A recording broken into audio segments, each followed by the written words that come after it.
റിയാലിറ്റിയും ഫാന്റസിയും ഇടകലർന്ന വ്യത്യസ്തമായ കഥാഖ്യാനം. നിഴലായി താനെ നീ നിഴലായി ഞാനും. ശ്രുതി പവിത്രന്റെ രണ്ടാമത്തെ കുറ്റാന്വേഷണ കഥയാണിത്. ഒറ്റയിരിപ്പിൽ അനായാസനെ വായിച്ച് രസിക്കാവുന്ന ഈ നോവലറ്റ് നശിച്ച നമ്മുടെ കാലത്തിന്റെ നേർക്കാഴ്ചയാണ്. ജൂണും ഗൗരിയും കുഞ്ഞുനാൾ മുതലേ ഇണപിരിയാത്ത സുഹൃത്തുക്കൾ.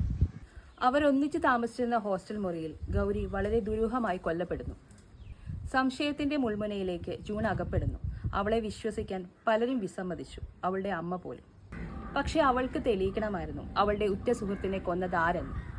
അന്വേഷണ ഉദ്യോഗസ്ഥനോടൊപ്പം അവൾ ചേരുന്നു യാഥാർത്ഥ്യത്തിലേക്കുള്ള യാത്രയിലേക്ക്.